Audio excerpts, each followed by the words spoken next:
高考结束第3天，班里组织散伙饭，包厢里空调开得贼大，冷气呼呼吹，直往我后颈上喷，像冰刀。班长周华正举着手机，唾沫横飞地点着屏幕，看见没？老班在群里发喜报了，咱班重点上线率破校史了，牛逼！圆桌轰的一下炸开，我靠，真的假的？周华你多少分？清北稳了吧？李威你数学最后一道大题做出来没？答案是不是根号3？声音嗡嗡的，像一群兴奋过头的马蜂。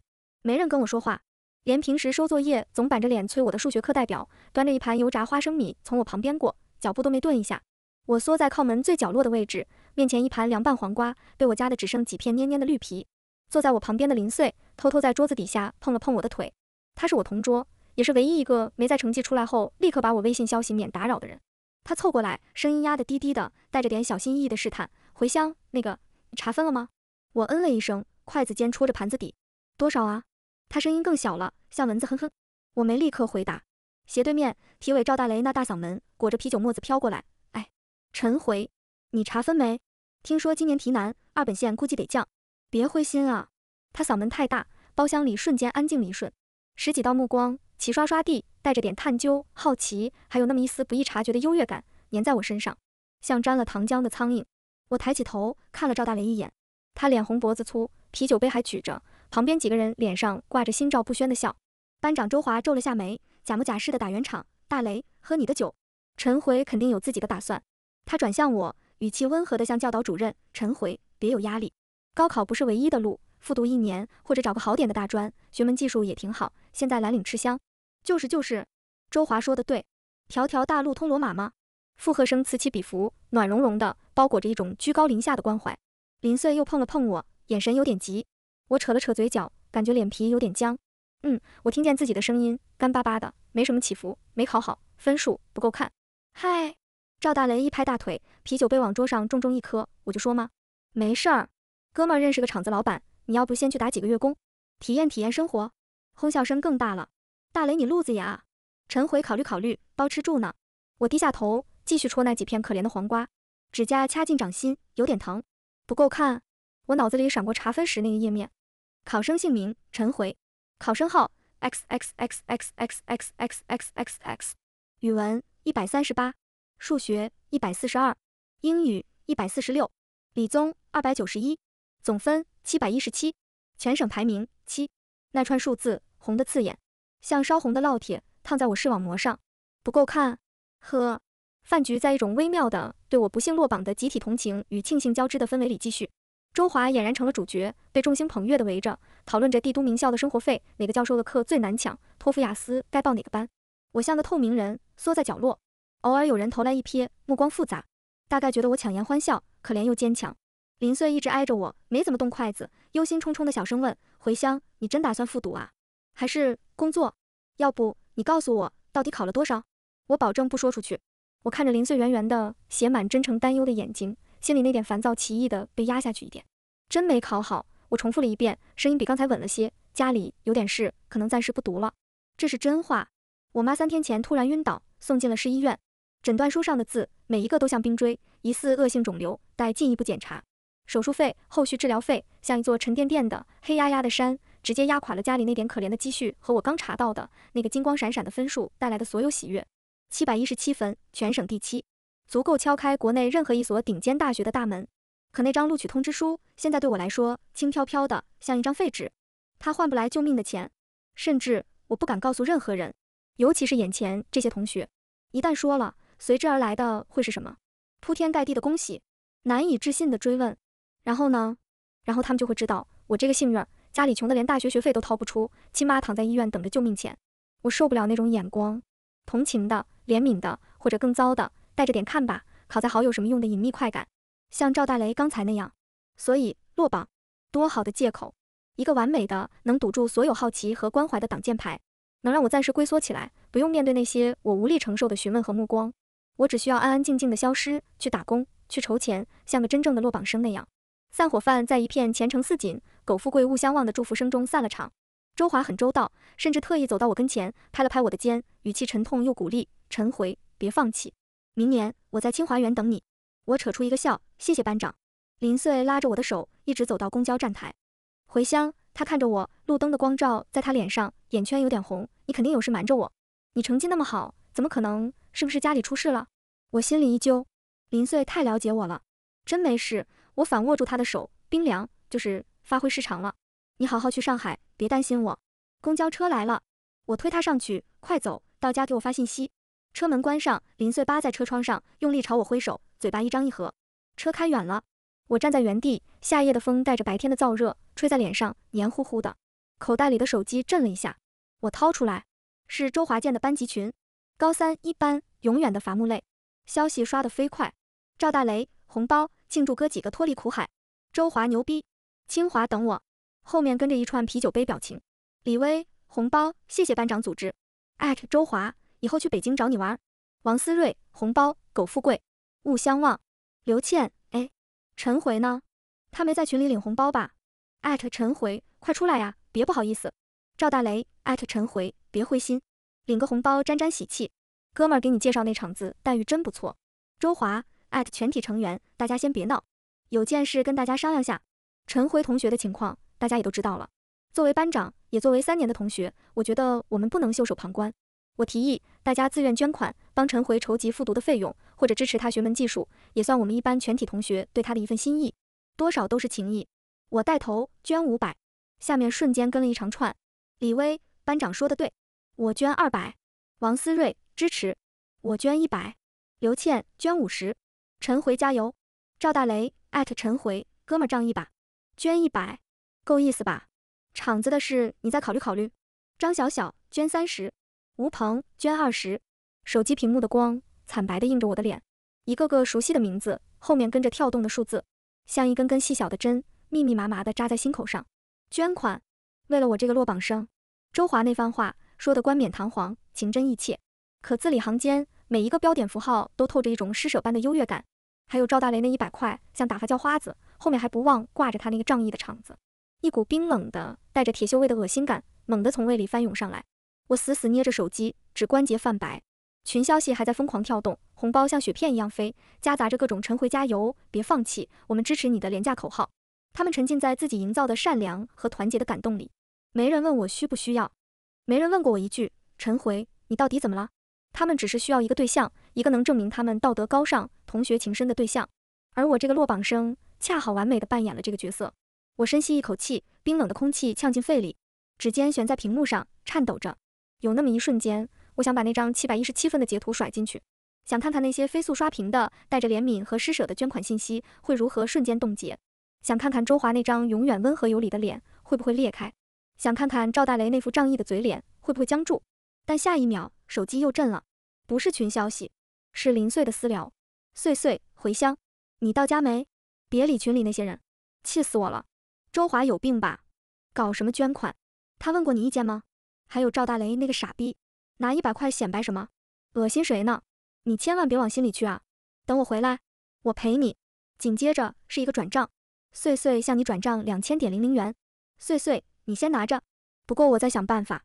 别跟我客气，你告诉我到底出什么事了？急死我了！我看着那鲜红的转账提示，还有林穗连珠炮似的带着愤怒和焦急的话语，眼眶猛地一热，那股翻腾的恶心和戾气被这突如其来的滚烫冲散了。我仰起头，把那股酸涩硬生生憋回去。不能哭，至少现在不能。我退出群聊，点开林穗的头像，手指在键盘上敲打，删删改改，最后只发了几个字：回乡，穗穗，谢谢。钱不能要，我没事，放心。家里有点小事，我能处理。你好好玩。发送。然后我点开那个热闹非凡的班级群，找到周华发起的那个自愿捐款接龙，我的名字孤零零地挂在最下面，捐款金额是空的。后面跟着一排排整齐的数额不等的捐款名单，像一座精心垒砌的名为同情的纪念碑。我指尖悬空，停顿了几秒，然后点开输入框，一个字一个字的敲。陈回，谢谢班长和各位同学的好意，捐款心领了，钱就不用了，我有自己的打算，暂时不需要复读。大家的好意我记下了，祝各位前程似锦。发送。世界安静了，刷屏的捐款信息像被按下了暂停键，足足过了半分钟。周华、陈回同学，别意气用事，大家是真心想帮你。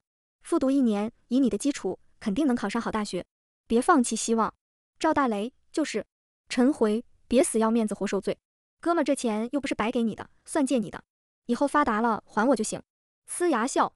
李威，对啊，陈回，接受帮助不丢人，大家同学一场。我看着那些劝慰，只觉得无比讽刺。他们需要我接受这份善意，来圆满他们自己的道德感。我扯了扯嘴角，没再回复，直接长按群名，找到退出群聊的选项，红色的删除并退出。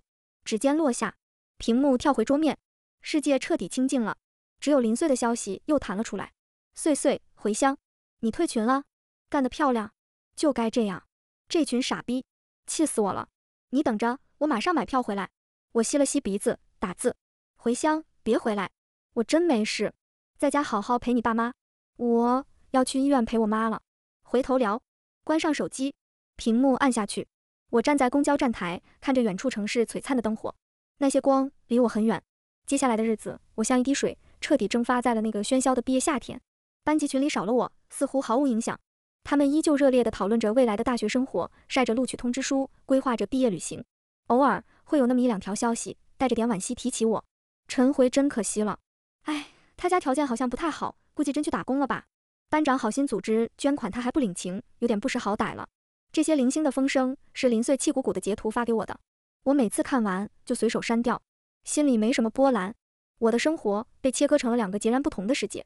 白天，我在市中心一家叫时光驿站的连锁咖啡馆打工，穿着浆洗的硬邦邦的制服，从早上7点到下午3点，像个陀螺一样转，点单、做咖啡、洗杯子、擦桌子，忍受着某些顾客无端的挑剔和领班无处不在的监视。工资按小时算，微薄的可怜，但时间卡得正好，能让我在3点半前赶到市医院。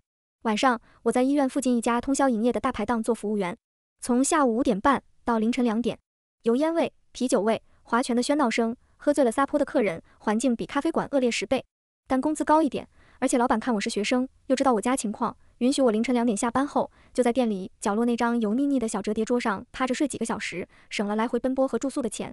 我像个上了发条的机器，在2个地方之间来回切换。累吗？累，身体像被掏空，沾到那张小折叠桌就能立刻昏死过去。但我不敢停。我妈的检查结果出来了，确诊中期，手术日期定在9月初。那笔高昂的费用像悬在头顶的达摩克利斯之剑，我挣的每一分钱都小心翼翼地存着，计算着离那个天文数字还有多远。咖啡馆的工资，大排档的工资，加上我爸白天在工地扛活，晚上开模的挣的血汗钱，杯水车薪。巨大的、冰冷的绝望像潮水，无时无刻不在试图淹没我。只有坐在我妈病床边，握着她的手时，心才能稍微安定一点。她瘦得脱了形，脸色蜡黄，头发因为化疗掉了很多，戴着一顶我给她买的廉价毛线帽。但她的眼睛总是很亮，带着一种让我心碎的温柔和愧疚。回乡，她声音很轻，没什么力气，别太累着自己。妈，这病拖累你了。说什么呢？我把削好的苹果切成小块，喂到她嘴边，你赶紧好起来，比什么都强。我年轻，有的是力气。她张嘴，小口小口地吃着苹果，眼睛看着我，里面蒙着一层水光。妈，对不起，她声音哽咽了，妈没本事，耽误你上大学了。我拿着水果刀的手猛地一顿，锋利的刀刃差点划到手指，心口像是被那无形的刀狠狠剜了一下，疼得我几乎喘不上气。我用力眨了眨眼，把那股汹涌的酸涩逼回去，扯出一个大大的、尽可能轻松的笑。妈，你听谁瞎说的？我考砸了，真的。分数不够，上不了好大学，正好休息1年，陪陪你吗？明年再考，肯定考个更好的。我故意说得很大声，带着点满不在乎的调调。我妈看着我，没说话，那双跃进世事的眼睛里有太多我看不懂的东西，是了然，是心疼，还是更深的绝望？她最终只是轻轻叹了口气，没再追问，只是反手握住我的手，冰凉的手指没什么力气，却抓得很紧。回乡苦了你了。我低下头，不敢再看她的眼睛。怕再看1秒，我强撑的谎言和伪装就会彻底崩塌。7月流火，空气粘稠的能凝出水，咖啡馆的冷气也驱不散心头的燥热。下午2点半，店里人不多，我正埋头用力擦着不锈钢的料理台，试图把上面顽固的水渍擦掉。一杯冰美式，打包。一个有点熟悉的声音响起，我下意识抬头，一张妆容精致、带着点大城市归来气息的脸映入眼帘。李薇。她穿着一身某快时尚品牌的当季新款连衣裙，挎着个小皮包，站在柜台前，正低头刷着手机，显然没认出穿着统一制服、戴着帽子的我。我动作顿了一下，没吭声，低头在点单机上操作。好的，冰美式打包，18元，请问会员卡号？李薇这才抬起头，目光落在我脸上时，她明显愣了一下，眼神里闪过一丝惊讶，然后是毫不掩饰的打量，从头到脚，像在评估一件打折处理的瑕疵品。陈回。他挑了下眉，语气带着点夸张的意外，真是你啊？你在这儿打工？我把打好的小票撕下来，贴在杯子上，转身去操作咖啡机。冰块哗啦啦掉进塑料杯的声音，清脆又刺耳。哦，李薇拖长了调子，视线还在我身上扫，我还以为你复读了，或者真去赵大雷说的那个厂子了。他语气里带着一丝不易察觉的看好戏般的试探。咖啡机嗡嗡作响，浓郁的焦苦味弥漫开。没有，我简短的回答，把萃好的浓缩倒进冰杯里，加上水，盖上盖子，套上隔热纸套，动作麻利，一气呵成。给您的冰美式。我把杯子放到柜台上，李薇没接，她抱着手臂，身体微微前倾，压低了点声音，脸上带着一种混合着同情和优越感的表情。陈回，其实班长组织捐款那事儿，你别太往心里去，大家也是好心。你看你现在这样，他目光意有所指地扫过我的制服和身后忙碌的店面，多辛苦啊！复读1年，也就1年的事儿，咬咬牙就过去了，总比这样强吧？他的话像一根根细密的针扎在皮肤上，不致命，但膈应人。我抬眼，平静地看着他，谢谢关心，我觉得现在挺好。李薇被我噎了一下，似乎没想到我这么不识抬举。他撇撇嘴，脸上那点虚伪的同情淡了下去，换上点不耐烦。行吧，你乐意就好。他拿起咖啡，手指翘着，像是嫌弃卑鄙的水汽。对了，他像是忽然想起什么，语气又变得轻快起来。我拿到录取了，上海的某某大学，过几天就走，以后回来可能就少了。他晃了晃手里的咖啡杯，像是在炫耀一件战利品。哦，恭喜！我面无表情。李薇大概觉得无趣，又或者是我这身制服和麻木的态度让他失去了继续关怀的兴致，终于拎着他的咖啡，踩着有点响的高跟鞋转身走了。玻璃门开合，带进一股热浪。我继续低头，用力擦着那块顽固的水渍。不锈钢台面冰凉，映出我模糊扭曲的脸。下午3点，准时交班。我脱下那身带着咖啡渍和汗味的制服，换上自己的旧 T 恤和洗得发白的牛仔裤。刚走出员工通道，手机在口袋里震个不停。是林碎，碎碎，回乡回乡回乡，紧急呼叫，10万火急。碎碎，靠，气死我了！你知道李薇那傻逼在班群里说什么吗？碎碎，截图。我点开截图，是班级群的聊天记录。李薇，咖啡店自拍点 JPG， 偶遇陈回了，在某某咖啡馆打工呢。惊讶，赵大雷，卧槽，真去端盘子了。艾特陈回，听哥一句劝，还是跟我去厂子吧，好歹是技术工。刘倩啊，他真没复读啊，好可惜。王思睿，哎，何必呢？当初接受大家帮助多好。李薇，我跟他聊了2句，感觉他挺固执的，可能是觉得面子上过不去吧。其实班长也是为他好。周华，大家别这么说陈回同学了，每个人都有自己的选择，尊重吧，只是希望他以后别后悔。截图到这里，林碎的愤怒几乎要溢出屏幕。碎碎，后悔他妈个头！周华这个伪君子，李薇这个长舌妇，气死我了！回乡，你别理这群傻逼，他们懂个屁！碎碎，你在哪？我来找你，请你吃冰，降火。我看着那截图，看着群里那些熟悉的 ID， 那些看似中立，实则带着审判意味的话语，一股冰冷的怒火，夹杂着难以言喻的疲惫，从脚底直冲头顶，像有什么东西在我脑子里绷紧的弦上狠狠地弹了一下，嗡嗡作响。我深吸一口气，手指在屏幕上敲得飞快。回乡不用，碎碎，帮我个忙。碎碎，你说，上刀山下火海。回乡去我家一趟，在我书桌左边最下面的抽屉里有个透明文件夹，里面夹着我的高考成绩单和录取通知书。拍个照给我，要清晰。信息发过去。林碎那边安静了足足1分钟，然后对话框疯狂地跳动起来。碎碎，碎碎，碎碎，回乡。碎碎，录取通知书。什么录取通知书？你考上了。碎碎，语音通话请求。我直接按掉。回乡，快去，拍完发我。别问。林碎没再发疯，只回了1个字。碎碎，好。我收起手机，站在咖啡馆后门闷热的巷子里，头顶是狭窄的一线天，阳光刺眼，汗水顺着额角滑下来，流进眼睛里，又涩又疼。我抬手抹了一把，指尖冰凉。20分钟后，手机震动，林碎发来了图片。第1张是高考成绩查询页面的截图，总分717，全省排名7，清晰的刺眼。第2张是那张我藏了快2个月，几乎不敢多看的录取通知书，红底金字的封面，上面印着几个遒劲有力、闪闪发光的大学校徽和校名，下方是同样清晰的字：陈回同学，经审核批准，你已被我校某某学院某某专业录取，请凭本通知书于某年某月某日来校报到。我盯着那2张图片看了很久，久到巷子口穿堂而过的热风都好像静止了。然后我点开那个早已被我屏蔽消息但并未退出的班级群。高三一班，永远的伐木累。消息还在刷，似乎还在延续刚才关于我不识好歹去端盘子的讨论。赵大雷，所以说人呐，不能太要强，该低头时就低头。刘倩，就是白白浪费1年时间，多可惜。李薇，哎，可能他有自己的想法吧。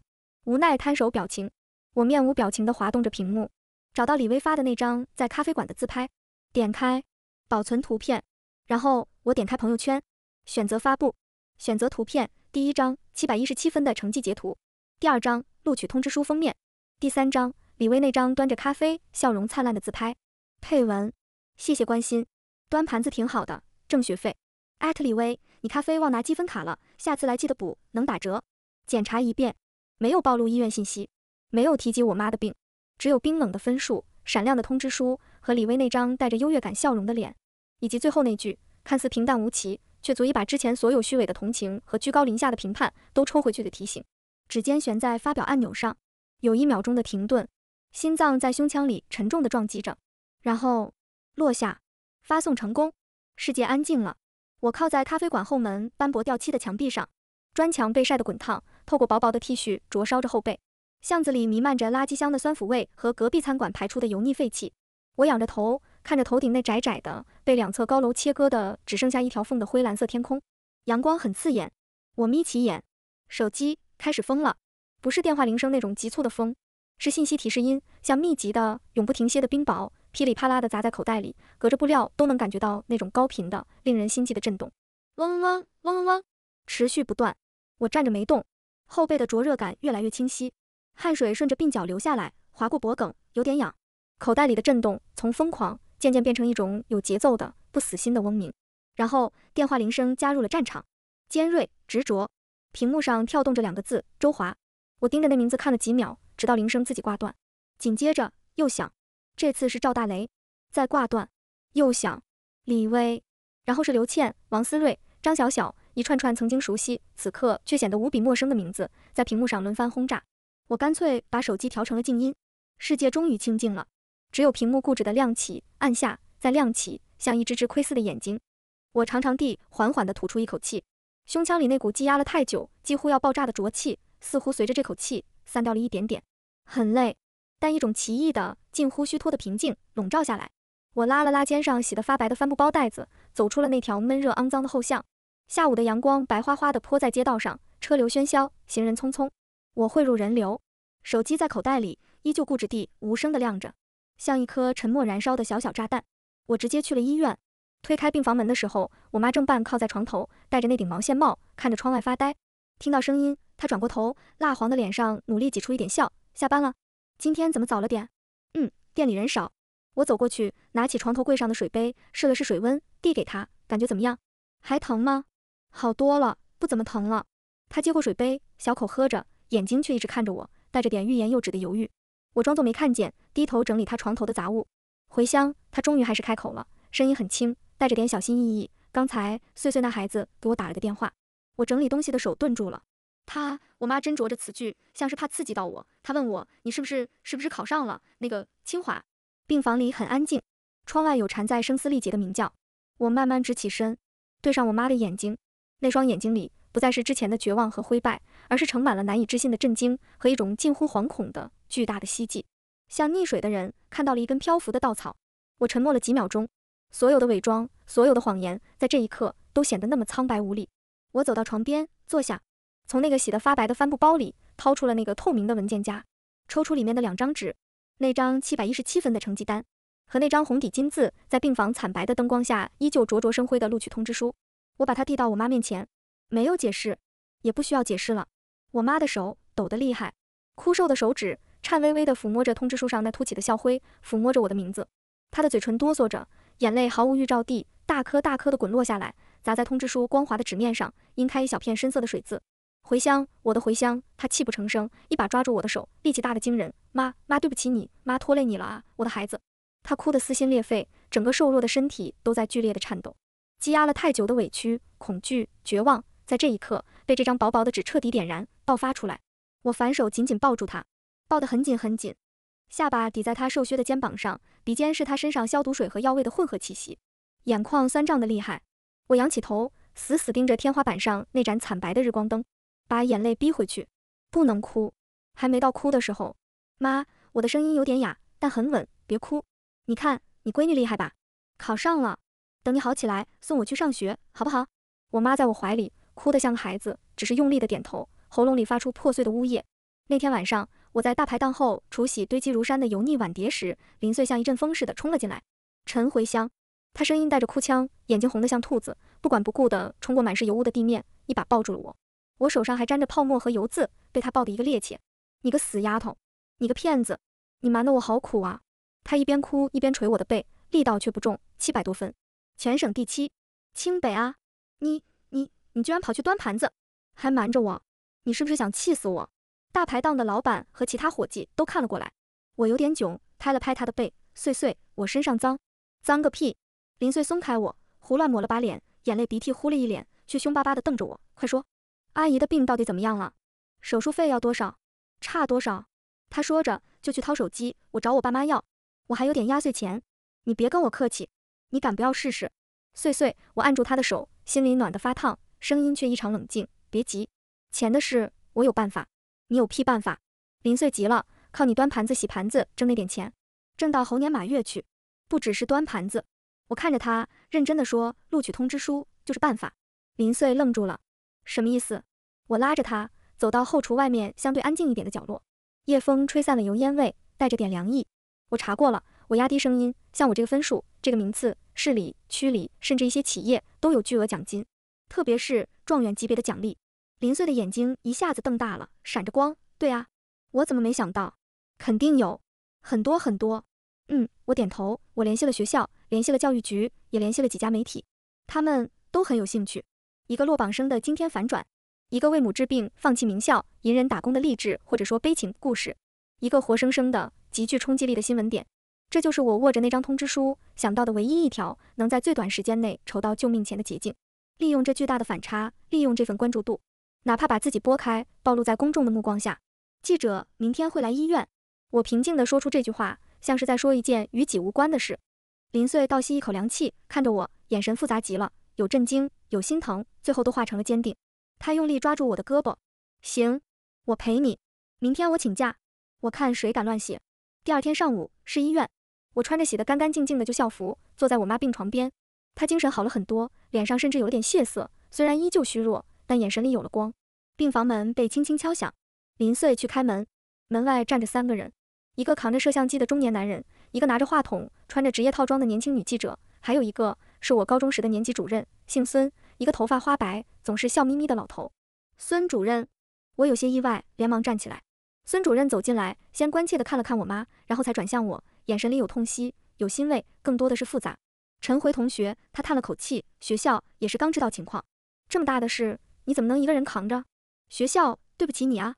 女记者走上前，话筒递向我，声音温和但专业。陈茴同学你好，我是市电视台民生频道的记者方晴，我们能简单聊聊吗？摄像机黑洞洞的镜头对准了我，我下意识地攥紧了手心，指甲掐进肉里。我妈担忧地看着我，伸出手轻轻附在我的手背上，她的手冰凉，却奇异地给了我一点力量。我深吸一口气，抬起头看向镜头。好，采访比预想的要顺利。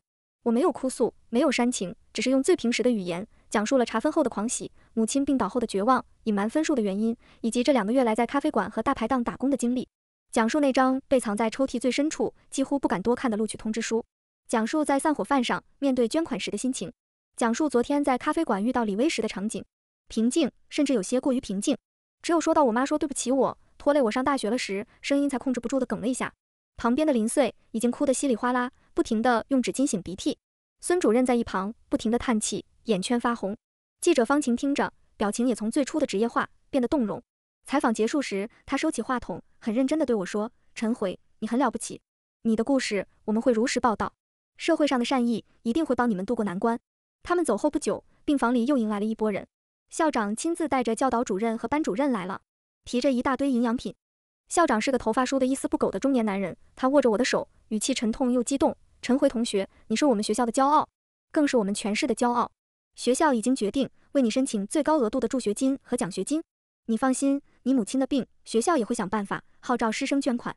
绝不会让我们的状元因为家庭困难而失学。班主任是个中年女老师，一直抹眼泪。陈回，你这孩子太要强了，怎么不跟老师说啊？下午，病房里就没断过人。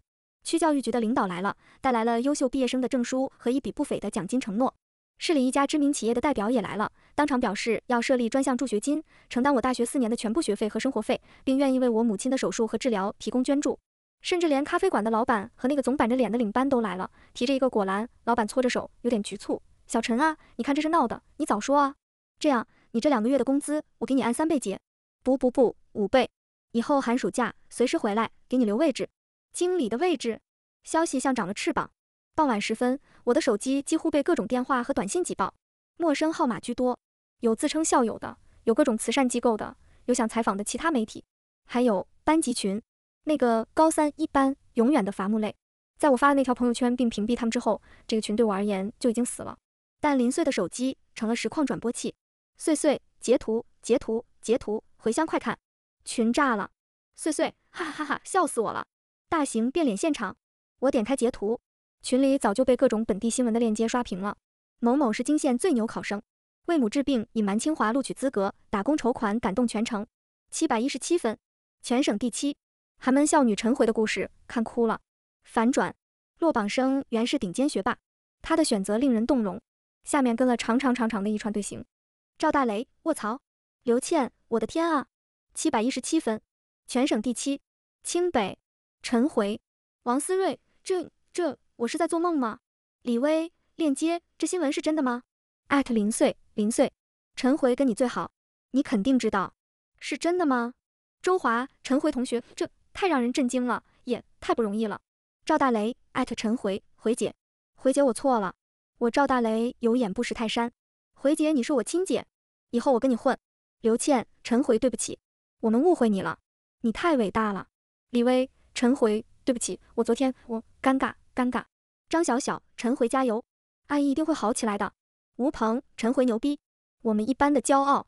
紧接着是铺天盖地的我的消息，道歉的、惊叹的、表忠心的、求联系的，还有无数个加好友的请求，像潮水一样涌向林碎的手机，求他推我的名片。林碎只回了一句：林碎，全体成员别了，也别加我好友了。回乡现在很忙，要照顾阿姨，没空看手机。捐款不用了，昨天不是刚组织过吗？回乡说了，心领了，钱就不用了。周华班长对吧？微笑，群里瞬间死寂，再没人说话。我关掉截图，把手机扔到一边，心里一片平静，甚至有点想笑。回乡，我妈靠在床头，看着电视里正在重播的本地新闻，画面上是我穿着校服接受采访的侧脸，她眼里含着泪光，嘴角却带着笑。你看，这么多好心人，妈这病有指望了。我削着一个苹果，刀锋平稳地划过果皮，有指望了。长长的果皮垂落下来，完整的一圈。1周后，我妈被推进了手术室，手术很成功，病理结果出来比预想的要好，中期偏早。医生很有信心，压在头顶的那座黑沉沉的大山终于被撬开了一道缝隙，阳光透了进来，巨额的社会捐助源源不断地汇入医院专门设立的账户，学校、教育局、企业的承诺也迅速兑现，钱不再是问题，甚至绰绰有余。林碎抱着我，又哭又笑，太好了，回乡，太好了，阿姨没事了，你也能去上大学了。我回抱着她，感受着她身上传来的真实的温暖和喜悦。能去了。9月，剩下的尾巴，空气里还残留着燥热，但早晚已有了些微的凉意。帝都，清华园，林碎拖着巨大的行李箱，像个好奇宝宝，东张西望，嘴里不停地挖腮。回乡，你看，那是2校门吧？好壮观！哇，荷塘月色，朱自清写的就是这儿吧？我的天，这图书馆也太大了吧！我背着简单的双肩包，走在熟悉的林荫道上。是的，熟悉。在无数个打工到凌晨、疲惫不堪却无法入睡的深夜，我曾一遍遍地在网上搜索这里的图片和视频，用目光贪婪地丈量着这里的每一寸土地，想象着自己走在这里的样子。如今真的踏上了，脚下的石板路坚实，头顶的梧桐叶沙沙作响，阳光透过枝叶缝隙洒下来，光影斑驳，一切都和想象中一样，又似乎不一样。陈回，一个有点迟疑的声音从侧前方传来。我抬头，周华。他穿着一件崭新的白色 T 恤，背着双肩包，站在路边的树荫下，看着我和林碎，表情有些复杂，惊讶、尴尬，还有一丝不易察觉的局促。班长，林碎也看见了他，脸上的笑容淡了点，撇撇嘴。周华快步走过来，目光落在我脸上，努力挤出一个温和的笑容。真的是你，太好了，我还怕你不来了呢。他语气带着点小心翼翼的试探。为什么不来？我平静地看着他。啊，哦，对，该来，必须来。周华连忙点头，笑容有点僵。那个，之前群里还有捐款的事，他似乎想解释，想道歉，又不知从何说起，显得有些语无伦次。过去的事了。我打断他，语气没什么波澜。班长还有事吗？我们还要去报道。哦，没事。周华像是松了口气，又像是有点失落。他侧身让开，报道点在前面，我带你们。不用了，我朝他点点头，我们自己能找到。谢谢。说完，我拉着还在对周华翻白眼的林穗，径直从他身边走过。走出几步远，还能感觉到背后那道复杂的目光。林穗小声嘀咕，装什么好人？当初在群里带节奏的不就是他？我没说话。阳光暖暖的照在身上，前方是熙熙攘攘的新生报到点，红色的横幅，热情洋溢的学长学姐，一张张充满朝气的对未来无限憧憬的年轻脸庞，空气里弥漫着青草和书本的气息，崭新的生活就在眼前铺开。回乡，林穗晃了晃我的胳膊，指着不远处一个挂着绿色通道牌子的帐篷，眼睛亮晶晶的，看，绿色通道，专门给我们的，快走。他拉着我，像只欢快的小鸟，朝着那片新绿奔去。我跟着他跑。风从耳边掠过，吹散了最后一丝阴霾。我抬起头，湛蓝的天空高远辽阔，崭新的路在脚下延伸。那个夏天，全班都以为我落榜了。他们不知道，他们以为的终点只是我沉默的起点，他们施舍的同情是我踩在脚下的基石。